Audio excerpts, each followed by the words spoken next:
This is a story about a man who has the extraordinary ability to see 2 minutes into his own future.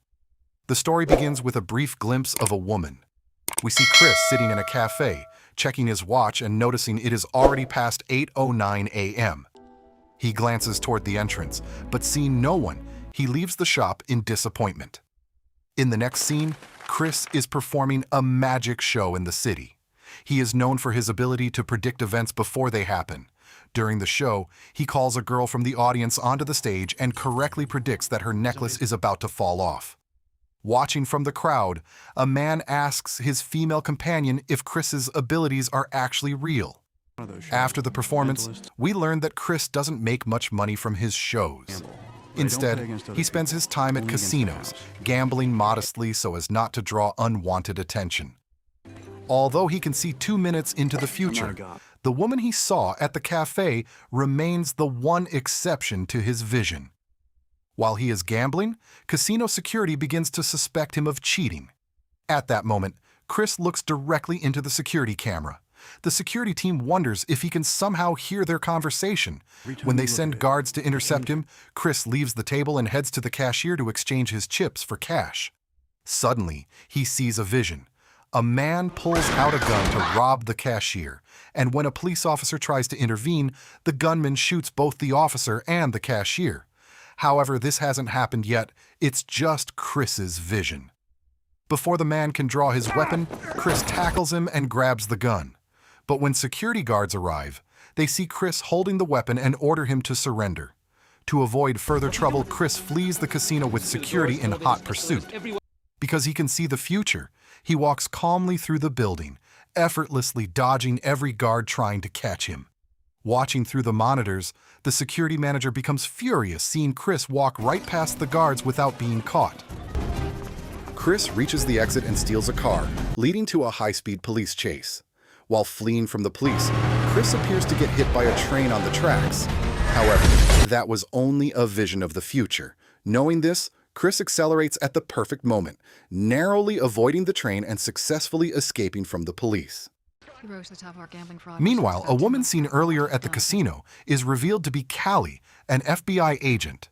She reviews the footage of Chris's escape and asks her partner for an explanation. Her partner dismisses it, saying every agent is busy searching for a stolen 10-kiloton Russian nuclear weapon. However, Callie insists that Chris could be the key to finding it and secures 5 days to bring him in. Callie interviews the casino security officer. When she learns that Chris looked directly into the cameras as if he knew they were watching, she concludes that to find him, she must think like him. Later, Chris visits a warehouse and pays a man $20,000. The man asks how to contact him, and they discuss the woman in Chris's visions.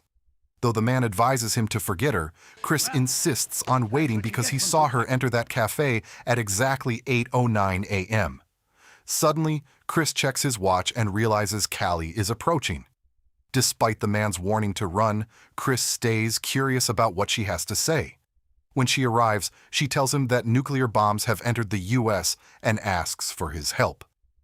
Chris insists his acts are just stage magic, but Callie doesn't believe him and threatens him with prison for the stolen car. Chris continues to refuse, and as police move in to arrest him, we realize this was another vision. He escapes just seconds before Callie arrives. Meanwhile, a group of terrorists tortures the casino manager to get information about Chris. The next day, Chris returns to the cafe. At exactly 8:09 a.m., he looks at the door and is stunned to see the woman from his visions finally walk in. Chris tries various ways to approach her. In his mind, he envisions walking up to her and asking to sit down, but she rejects him. He tries again by asking about coffee beans, but she tells him to ask the waiter. He tries asking for a lighter, but she says she doesn't smoke. Every attempt in his mind ends in failure. Suddenly, a man named Kendall enters and calls her Liz. Kendall is aggressive, grabbing her arm and demanding they talk. Chris intervenes. Kendall tries to punch him, but Chris dodges every blow effortlessly. However, when Liz starts to leave, Chris chooses to take a punch from Kendall to gain her sympathy. It works. Liz tells Kendall to leave and helps Chris. They start talking, and Chris mentions he needs to get to Flagstaff. Coincidentally, Liz is heading that way and offers him a ride. Callie and her partner arrive at the cafe and learn that Cris has visited every day at 8:09 a.m. for a week. The waitress informs them that he left for Flagstaff with a woman. Callie immediately follows them. At a port, the terrorists who tortured the security guard are seen offloading the nuclear weapons. Their leader orders his men to kill Cris, as the authorities are too interested in him. Cris and Liz arrive at a Grand Canyon reservation where Liz teaches. The children ask if Cris is her boyfriend. She says no, but the kids sense his feelings for her. After Cris performs magic for the kids, Liz admits she finds him strange but charming. During the drive, she falls asleep on his shoulder. Due to rain and a blocked road, they stop at a motel. Since there is only one bed, Cris sleeps in the car. Meanwhile, the FBI tracks them to the motel, and the terrorists follow the FBI. At the motel, Cris gives Liz a rose using magic and tells her she is beautiful. They share a kiss. Callie, approaching the motel, realizes they are being followed. After Cris and Liz spend the night together, Cris wakes up from a nightmare about the future. In the morning, the FBI intercepts Liz outside and shows her the video of Cris at the casino. They lie to her, claiming Cris is a dangerous sociopath. Callie convinces Liz to put a sedative in Chris's juice. Liz returns to the room and asks Cris to shower. The terrorists are positioned outside, ready to shoot. Liz prepares the drugged drink but confesses the whole plan to Cris when he comes out.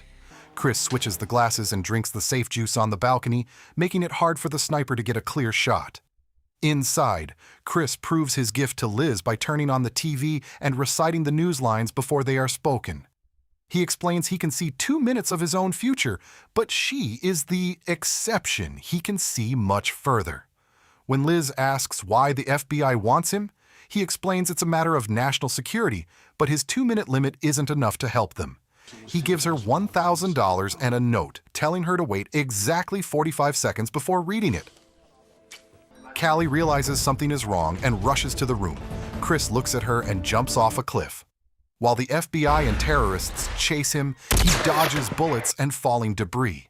Liz reads the note, starts her car, and accidentally drives it off a cliff, causing a rock slide that blocks the FBI's path. Cris saves Callie from falling rocks, but realizes the terrorists have kidnapped Liz.